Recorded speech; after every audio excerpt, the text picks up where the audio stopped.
이제 로마서 5장 말씀부터 우리가 상고하게 되겠는데, 로마서 5장부터 11장까지는 은혜에 의한, 은혜의 원리를 통한 우리의 삶을 말하고 있습니다. 특별히 이 말씀을 우리가 기억해야 될 것은 이 로마서 5장 1절부터 11절까지의 말씀에서 특별히 우리가 기억해야 될 것은 그러한 우리 자신들의 모습을 다시 마음에 깊이 새길 수 있는 그런 기회를 주는 것이고, 은혜를 강조하다 보면 뭐랄까요, 무기력해진다고 할까? 그냥 은혜만 있으면 되는 거니까 라고 하는 방임이랄까? 이런 부분에 대한 생각을 우리가 본성적으로 내가 잠재적 의식 속에 가지게 됩니다. 그러나 그렇지 않다라고 하는 것을, 다시 말하면 은혜에 의해서 역동적으로서 살지 않으면 안 된다라고 하는 것을 우리에게 가르쳐주는 말씀이라고 하는 것을 마음에 담았으면 좋겠습니다. 우리가 경험하고 있는 세계, 또 아름다운 세계를 바라보면서 참 좋다, 그런 느낌을 가질 때가 많습니다. 평온한 자연의 환경, 그리고 때묻지 않은 자연의 환경을 보면서 사람들은 참 좋다, 아름답다, 그렇게 표현합니다. 그런데 눈을 살짝 돌려서 사람 쪽으로 오면 힘들어지기 시작해요. 결국은 그 안에 살고 있는 사람들, 아름다운 공간 속에 살고 있는 사람들, 그 사람들이 살아온 역사를 쭉 보면 참 힘들고 어느 한순간도 고통이 없고 아픔이 없던 시대가 없었다는 것을 우리는 인정할 수밖에 없다고. 지금 이 시간에도 수많은 사람들이 고통과 두려움과 질병과 아픔을 경험하면서 단지 생존을 위해서 몸부림치고 있는 그런 모습들을 이 세상에 얼마든지 볼 수가 있습니다. 그러면 인간이 그것을 그렇게 노력하지 않았기 때문에 그러한 모습일까? 결국 또한 동시에 그렇지 않다는 거죠. 끊임없이 인간은 뭔가 더 나은, 더 행복한, 더 좋은 것을 찾아서 그렇게 만들려고 노력을 하지만 그 노력의 결과는 끊임없이 싸움이고 아픔이고 고통이고 죽음이고. 이 모든 것의 근본 원인이 어디 있을까라고 하는 겁니다.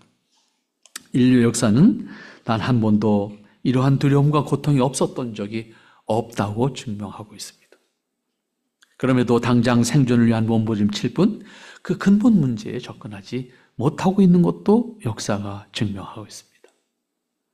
그런데 왜 그 근본 원인에 대한 것을 생각하지 못할까? 못하는 것이 아니라 어쩌면 못할 수밖에 없어요. 왜?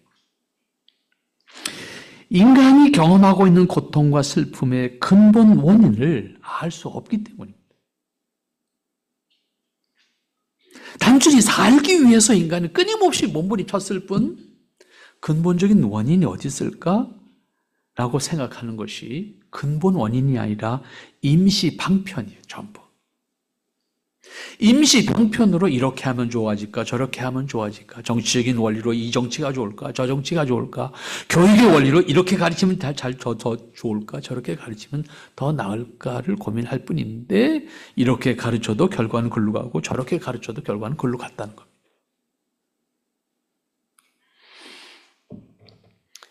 분명한 것은 인간의 근본 문제는 임시 방편으로 해결될 수 없는데 근본을 모르니까 임시 방편이 근본이라고 생각한다. 그래서 거기다 목숨을 걸어요. 그래서 이념 투쟁하는 거 아닙니까? 그래서 다 잘 됐나요? 근본 원인을 알지 못하는 인간이 할 수 있는 것은 최선이 뭐냐면 힘의 균형이에요. 힘의 균형. 그래서 서로 다칠까 봐 서로 힘의 균형을 유지해서 너도 적당히 나도 적당히 그렇게 살면, 이게 인간이 추구하는 이 땅에서의 평화입니다. 그 이상을 만들어갈 수가 없습니다. 그 균형이 유지되는 동안은 어느 정도의 평화를 누릴 수가 있습니다. 그러나 그 안에는 여전히 유지되는 과정 속에서도 그 안에는 끊임없이 갈등과 아픔이 있습니다. 여기저기서 고통과 아픔의 사건들을 계속해서 일어나고 있고 만들어지고 있고 우리는 그것을 경험하고 있습니다. 그럼에도 불구하고 그 많은 사람들이, 그 똑똑한 사람들이 그 근본 원인을 찾지 못하고 대답하지 못합니다. 왜 그렇습니까? 만물의 근원을 모르는 것처럼 세상은 하나님을 모르기 때문입니다. 문제는 거기에요. 그걸 인정하고 그 앞에서 두 손을 들지 않으면 근본 문제는 해결이 안 됩니다. 오늘 1절 말씀을 여러분들 잘 보세요. 그러므로 우리가 믿음으로 의롭다 하심을 얻었은즉 우리 주 예수 그리스도로 말미암아 하나님으로 더불어 화평을 누리죠.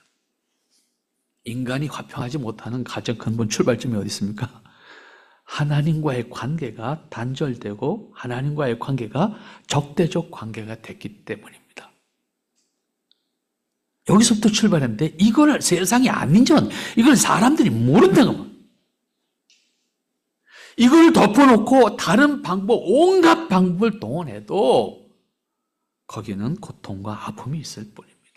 그 목적을 이루기 위해서 수많은 사람을 희생시킬 수밖에 없는 것이 인간이 할 수 있는 일의 한계입니다.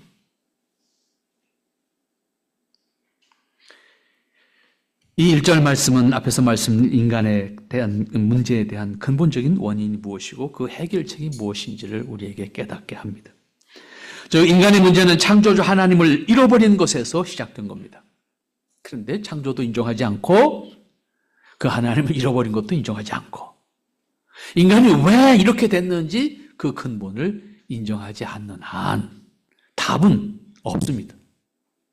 그런 의미에서 이 세상에 어떠한 답도 인간의 문제를 해결하지 못합니다. 하나님께서 인간을 창조하실 때 하나님과의 관계에서 인간은 살도록 하십니다. 하나님과의 관계 속에 살도록 하셨다 그 말입니다. 아담의 타락과 함께 하나님과의 관계가 단절되고 하나님을 잃어버린 인간은 불행한 상태에 떨어졌습니다. 이것이 형벌의 상태입니다. 그것이 지금 우리가 경험하는 이 땅의 모습입니다. 이것을 성경은 타락이라고 말합니다. 인간의 타락은 결국 인간의 행복한 상태, 곧 하나님 나라를 잃어버리게 된 것인데 그 원인은 하나님과의 관계 속의 관계의 단절이 결과적으로 인간은 타락의 상태에 전락할 수밖에 없게 되어진 겁니다. 따라서 아담이 에덴에서 추방된 이후에 인간은 어떤 노력을 해도 결코 평화와 행복을 누릴 수 있는 환경이 만들어지지 않습니다. 없으면 없는 대로 싸움이 있고 있으면 있는 대로 싸움이 있는 것이 세상입니다. 그 상태에서 아담부터 지금 우리가 살고 있는 현재까지 역사는 그렇게 이어져 온 것입니다. 그런데 인간은 이 문제를 해결할 수 있는 능력이나 자격이 없다는데 또한 문제가 큽니다. 그러면 그 문제를 인간이 스스로 해결할 수 있으면 좋겠는데 그게 안 된다는 거예요. 그 자격이 없다는 거예요. 타락한 인간이 자신의 죄를 스스로 해결할 수 없고 따라서 하나님과의 관계도 스스로 회복할 수 없다는데 근본 문제가 있는 겁니다. 그러므로 복음은 곧 예수님께서 구세주로 이 세상에 오셨고 하나님과의 관계를 회복시키시기 위해서 친히 속죄의 희생제물이 되신 것을 자처하셔서 예수님께서 이 땅에 오신 것입니다. 이렇게 예수님께서 인간의 속죄를 위한 희생제물이 되시기 위해 친히 인간으로 오셨고 영원한 중보자로서 하나님과의 관계를 회복시켜 주시고 그 관계를 유지시켜 주시고 그 관계 속에서 인간이 소망을 가질 수 있게 만들어 주셨습니다. 이것을 우리는 하나로 묶어서 복음이라고 말합니다. 그것을 믿는 사람, 그것을 믿는 사람을 통해 하나님과의 관계를 회복시켜 주시고 하나님과의 관계 속에서 화평할 수 있게 하셨고 그것을 통해서 인간의 근본 문제로 극복할 수 있도록 하셨다는 겁니다.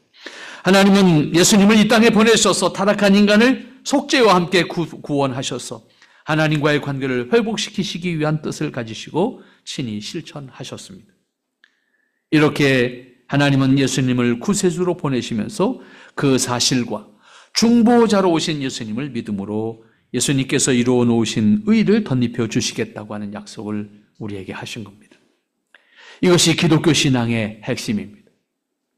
따라서 여기 1절에 기록하고 있는 말씀, 우리가 믿음으로 의롭다 하심을 받았다는 것은 믿음조차도 조건으로 말씀하시는 것이 아니고 복음에 담긴 하나님의 약속과 은혜를 깨달아 믿음으로 고백하는 사람을 예수님께서 이루어 놓으신 의에 동참할 수 있도록 하시겠다는 것이 하나님의 뜻이고 약속입니다. 이것은 타락한 인간의 속죄와 구원을 위한 하나님의 뜻이었고 하나님의 방법이었습니다. 그래서 기독교 신앙을 은혜의 신앙이라고, 기독교를 은혜의 종교라고 그렇게 표현할 수가 있는 겁니다.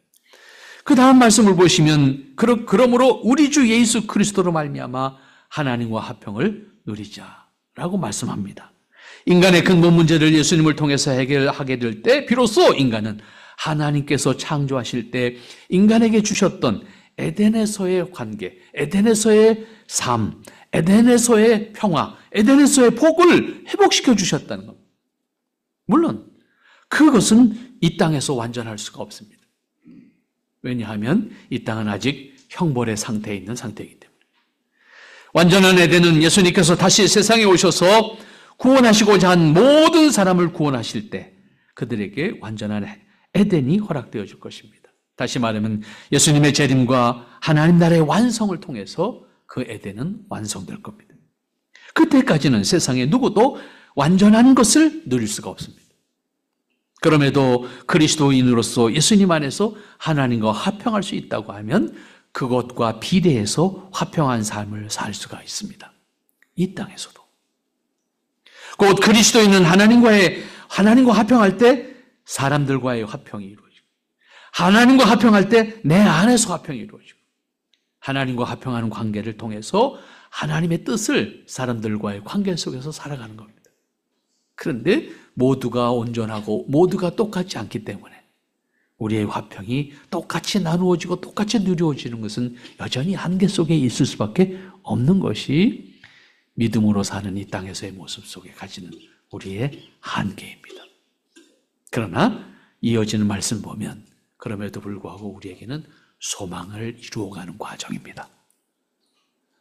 우리가 체험하는 하나님의 은혜를 체험하는 과정 속에서 하나님의 약속이 내 안에 있음을 체험하고, 그리고 그 과정을 통해서 소망이 소망이나 궁극적 하나님 나라가 완성되어질 것을 소망할 수 있는 우리의 삶이 되도록 하신다는 겁니다.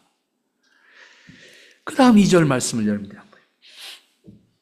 또한 그로 말미암아 우리가 믿음으로 서 있는 이 은혜에 들어감을 얻었으며 하나님의 영광을 바라고 즐거워하느니라.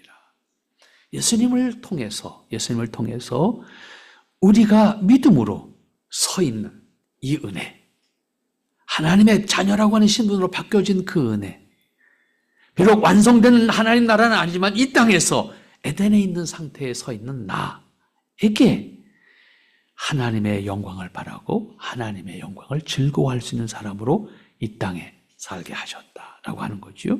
그러므로 우리는 믿음 안에서 비록 미완성의 모습이고 불완전한 모습이지만 하나님의 영광을 바라고 즐거워하는 사람으로 이 땅에 살게 하셨다는 겁니다.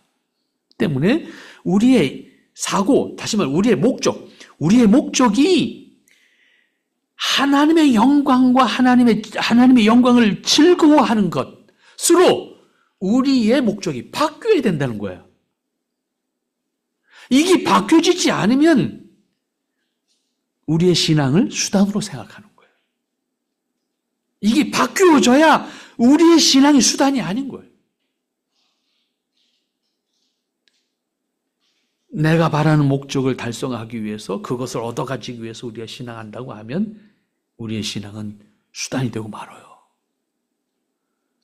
기독교 신앙은 수단이 아닙니다. 기독교 신앙 그 자체가 삶입니다. 그 자체가 하나님과의 관계 속에서 사는 거예요. 하나님의 뜻을 사는 것이지 내 목적을 위해서 이 종교를 이용하는 게 아니다 그 말입니다. 이 원리가 온전하게 세워지지 못하면 어떤 모습으로 있다 할지라도 복음을 이용하는 사람밖에 안 돼요. 기독교를 이용하는 사람밖에 안 된다고요. 이 2절은 속죄와 구원의 은혜를 받은 사람, 곧 거듭난 사람이라고 하면 어떻게 살아야 할 것인지, 삶의 목표가 어디에 있어야 되는지를 구체적으로 가르쳐주고 있습니다. 그런 의미에서 이 말씀에 대한 관심과 이해가 우리에게 매우 중요합니다. 기독교에 있어서 신앙은 단순히 자신의 목적을 달성하는 수단이 아닙니다. 그런 의미에서 요행을 구하는 주술신앙은 더더욱 아닙니다. 기독교 신앙은 철저하게 하나님의 뜻 안에서 하나님께서 창조에 있어서 허락하신 인간과 하나님의 관계를 통해서 신뢰와 존경을 가지고 하나님의 뜻을 살아가는 거예요. 그 하나님의 뜻을 함께 살아가는 것이 교회고 지체들입니다. 곧 믿음으로 고백한 하나님과의 관계를 유지하면서 기쁨으로 하나님의 뜻을 사는 것이 기독교 신앙입니다. 하나님의 뜻을 공유하고 그 뜻을 살아가는 거예요. 그 뜻을 살아내는 거예요. 그 뜻을 살아가면서 나누는 거예요. 일반적으로 종교는 자신의 목적을 이루기 위해서 필요한 신적인 도움을 얻고자 하는 수단으로서 생각합니다. 그러나 기독교 신앙은 자신의 목적까지도 자신에게 있는 것이 아닙니다. 오직 하나님의 뜻을 믿음으로 사는 겁니다. 이렇게 전혀 다른 신앙의 구조와 내용을 가지고 있습니다. 여기서 그리스도인은 자신의 뜻이 하나님의 뜻 안에 있도록 해야 하는 것이 중요합니다. 자신의 뜻이 하나님의 뜻으로 바뀌어져야 된다는 것이 중요합니다. 그것이 에덴에서 살았던 아담이 누렸던 평화, 아담이 누렸던 행복입니다. 그리스도인이 찾는 행복은 자신 안에 있는 것이어서는 안 됩니다. 그것은 이미 타락한 자신의 본성으로 충족시키고자 하는 것이기 때문에 이미 내가 가지고 있는 목적은 지극히 이기적입니다. 그 결과는 다시 인간에게 고통과 아픔을 주는 것이 되고 맙니다. 신앙을 이익의 수단으로 전락시킬 수밖에 없게 된다는 그런 의미입니다. 그러므로 거듭난 그리스도인임을 고백하는 사람이라고 하면 자신이 목적하는 것이 아니라 전적으로 하나님께서 에덴에 허락하신 행복을 누릴 수 있도록 에덴에 허락하셨던 하나님의 뜻을 찾는 사람이 되어야 합니다. 그런데 앞에서 생각했던 것처럼 그 에덴을 타락과 함께 잃어버렸습니다. 그리고 그것을 사람이 스스로 해결할 수 없었습니다. 그 근본적인 문제를 해결해 주시는 것은 역시 하나님이십니다. 하나님 예수님을 통해서 속죄와 구원의 문을 예비하시고 열어주셨습니다. 그리고 그 사실을 믿는 사람들에게 아담이 잃어버린 에덴의 복을 누릴 수 있도록 허락하여 주셨습니다. 그러므로 그로 말미암아 우리가 믿음으로 서 있는 그 은혜에 들어감을 얻었다. 이런 표현합니다.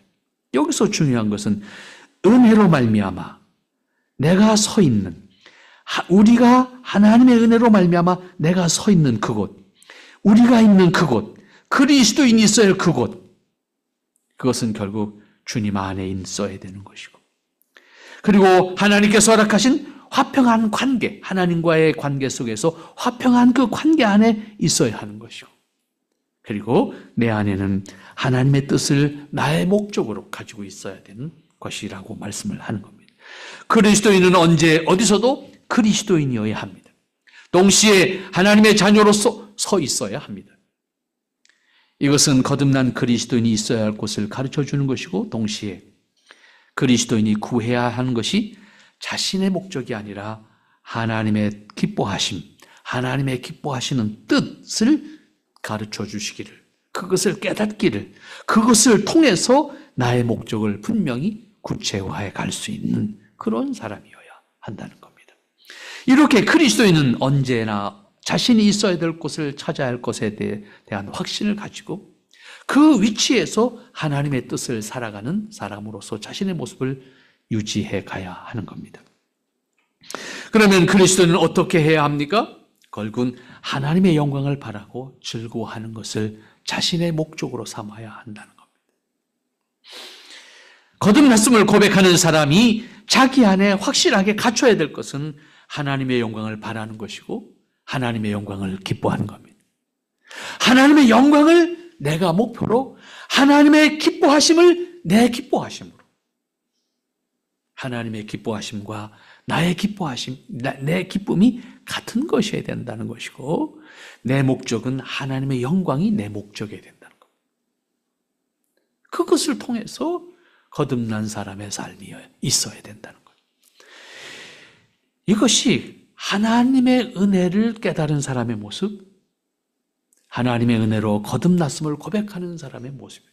그러니까 살아가는 목적, 행하는 목적, 기뻐하는 내용이 무엇인가?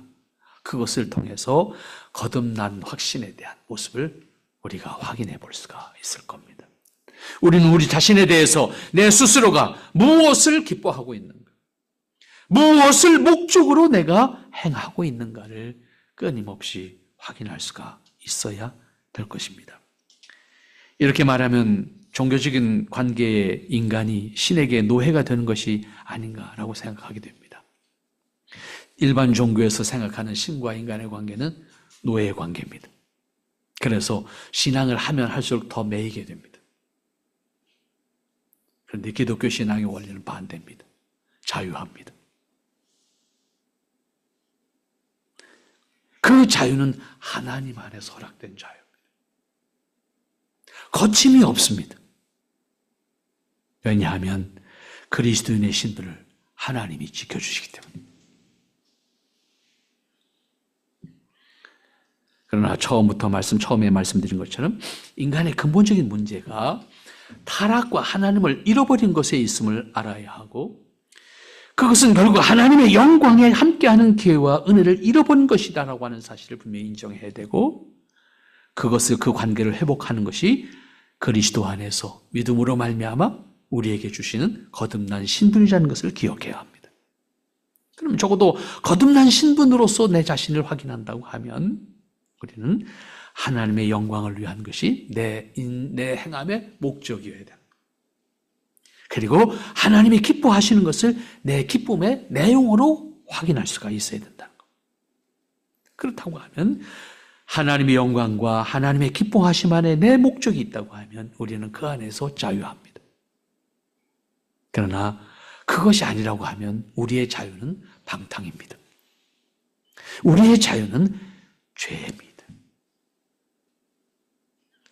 오늘 다시 한번 2절 말씀을 여러분 마음에 확인할 수 있기를 바랍니다. 또 그로 말미암아 우리가 믿음으로 서 있는 이 은혜에 들어감을 얻었으며 하나님의 영광을 바라고 즐거워하나니라. 거듭난 사람의 고백입니다. 근데 3절과 4절로 가면 더욱 그 거듭난 사람의 사람이 삶에 임하는 자세 속에서 잃지 않고 간직해야 될 것, 그것이 무엇인가? 삶의 실존에서 깨닫게 하는 말씀입니다. 뭐라고 말합니까? 다만 이뿐만 아니라. 요 앞에까지는 아주 좋은 얘기잖아요. 다만 이뿐 아니라 우리가 환난 중에도 즐거워하나니 이는 환난은 인내를, 인내는 연단은 소망을 이루는 줄 알미로라. 결국 이어지는 말씀은 한 걸음 더 나아가서 현실에서 경험하는 일들 가운데 그리스도인이 어떻게 살아야 할 것인지를 말씀합니다. 결국 이 말씀을 이해함에 있어서 2절이 말씀하시는 것이 전제되는 말씀입니다. 하나님과의 관계에서 하나님의 영광을 바라고 즐거워하는 사람이라고 하면 현실에서 직면하게 되는 상황에서 어떻게 살아야 될 것인지를 우리에게 말씀하시는 교훈이라는 말입니다. 완전한 에덴의 삶은 하나님 나라가 완성될 때 우리에게 주어질 것입니다. 그때까지 이 땅에 천국은 없습니다. 에덴과 같은 곳도 없습니다. 우리가 아무리 그런 곳을 찾아서 만들어가지고 살아도 그 안에는 여전히 죄와 다툼과 아픔과 고통이 만들어집니다. 저 동토에 아무도 안 살고 있는 동토에 가서 우리끼리 살자고 가도 그 안에 똑같은 문제가 생깁니다. 정말 하나님만 사랑하고 살겠다고 수도원에 들어가서 수도원 안에서 갇혀있어 살아도 똑같습니다. 그 안에 똑같은 인간의 문제가 있습니다. 우리나라 사람들이 과거에 경제적으로도 어렵고 사회적으로 혼란스러울 때 선진국으로 이민 간다고 이민 참 많이 갔습니다. 그런데 살다 보니 몇십 년 지나갔습니다. 지금 매년 다시 돌아옵니다. 역이민합니다. 그것도 한두 명 오는 게 아닙니다. 2,000명, 지금 작년에 2,000명 아마 정도 된 것 같아요. 2,000명 정도 역이민에서 들어왔습니다. 그런가 하면 외국인들이 한국에 와서 살고 싶다. 작년에 한국이 1등 했습니다. 전 세계에서 이민 가고 싶은 나라, 한국이 1등 했습니다. 우리나라에 현재 외국인 국적을 가지고 살고 있는 사람이 267만 명입니다. 그 중에 영주권자가 10% 정도 됩니다. 그리고 불법 체류자 한 4, 50만 됩니다. 300만이 삽니다. 한국 좋은 나라입니다. 그러나 그들 여 안에서 행복한가요?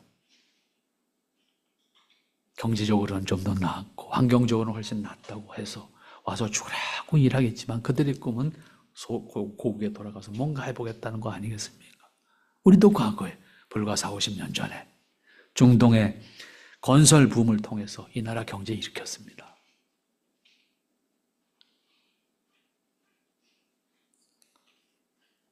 그러면 선진국이 천국인가요? 한국이 천국인가요? 분명한 것은 천국은 어디도 없습니다. 그것은 예수님의 재림과 함께 완성될 하나님 나라에서만 경험할 수 있게 될 겁니다. 그런 사실을 충분히 이해하고 여기 본문에서 말씀하고 있는 교훈을 생각한다고 하면 매우 중요한 것임을 우리가 다시 생각하게 됩니다. 이 세상은 주님께서 다시 오실 때까지 고통과 아픔을 극복할 수가 없습니다. 그리스도인도 예외가 아닙니다.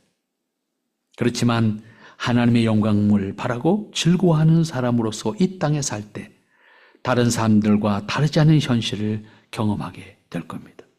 그러한 현실은 이미 아담과 함께 모든 사람에게 주어진 것이기 때문에 우리도 이 땅에서 인간적인 아픔과 그 다음에 육신의 아픔과 죽음을 피할 수가 없습니다. 다만 하나님의 긍휼과 특별한 사랑을 구할 뿐이고 그리고 동시에 소망을 하나님께 두고 허락하신 자유를 누릴 수 있는 사람들입니다. 그리고 절망하지 않고 소망을 하나님께 둠으로 하나님 앞에서 자유한 삶을 살 수가 있는 사람들입니다. 그러므로 한 걸음 더 나아가 직접적인 말씀을 하는 것이 여기 3절과 4절의 말씀입니다. 그리스도인은 환난 중에서도 즐거워할 수 있다.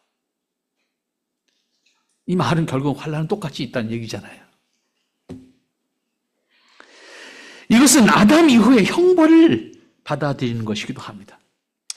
하나님의 창조와 인간의 타락을 믿는 신앙을 가진 사람이라고 하면 현실에서 경험하는 아픔과 고통을 모두가 경험할 수밖에 없는데 그러나 하나님의 사람은 그 가운데서도 소망 중에 즐거워할 수 있는 사람으로 우리 자신들의 삶을 살아가야 한다는 겁니다. 그렇지 않으면 하나님을 모르는 사람들과 다르지 않은 사람이 하나님을 모르는 사람들과 같다는 의미가 될 겁니다. 그렇다고 그리스도인은 인간으로서 감성이 없어야 된다는 말이 아닙니다. 사람으로서 경험하게 되는 아픔과 기쁨을 일반 사람들과 똑같이 나눌 수밖에 없습니다. 또 나눌 수 있어야 합니다. 결코 일반인들과 다르지 않습니다. 그럼에도 불구하고 위기적 상황 속에서 절망하거나 위기적 상황 속에서 원망하는 사람이 되어서는 안 된다는 의미입니다. 오히려 그 위기적 상황을 경험하면서 우리는 뭘 확인하는 겁니까?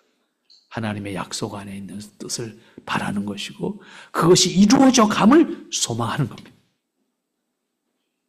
그런 의미에서 세상에 사는 날 동안 경험하게 되는 아픔과 고통은 하나님의 사람으로서 인내와 연단의 과정으로 받아들여야 합니다.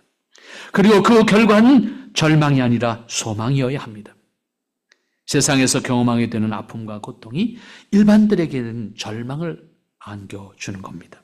그러나 그리스도인은 그 사실을 알기에 주어지는 아픔과 고통 때문에 절망하거나 원망하는 것이 아니라 오히려 그러한 아픔과 고통이 주어지고 그것을 통해서 섭리하신 하나님의 뜻이 무엇인지를 깨달았기에 하나님과 그 나라를 소망하는 가운데 하나님의 뜻을 사는 기쁨으로 세상을 이기는 겁니다. 이 말씀을 감당하기가 결코 쉽지만은 않지만 자신의 의지와 관계없이 경험하게 되는 세상의 일들을 대하는 그리스도인의 자세가 어떠한 것이어야 하는지 거듭난 사람으로서 자신의 삶을 어떻게 살아야 할 것인지를 가르쳐주는 말씀입니다. 이렇게 그리스도인은 현실에서 경험하게 되는 어려움 때문에 절망하거나 원망하는 사람이 아니라 오히려 그 과정에서 하나님의 뜻과 섭리와 은혜를 발견하고 그 과정 속에서 나를 이끌어 가시는 하나님의 사랑을 체험하고 동시에 그 과정을 통해서 약속하신 하나님의 뜻이 이루어지는 것을 소망하면서 하나님의 뜻을 살아가는 겁니다. 그런데 이 원리로 돌아가지 않으면 우리는 모두 임기응변입니다. 임시방편으로 이렇게 하면 될까 저렇게 하면 될까 온갖 그렇게 헤매는 인생을 사는 겁니다. 인간의 근본 문제는 그런 의미에서 하나님을 아는 겁니다. 거기서 해결되는 겁니다. 하나님과의 관계를 회복할 수 있을 때 비로소 인간의 문제가 해결된다는 것을 우리는 분명히 기억해야 합니다.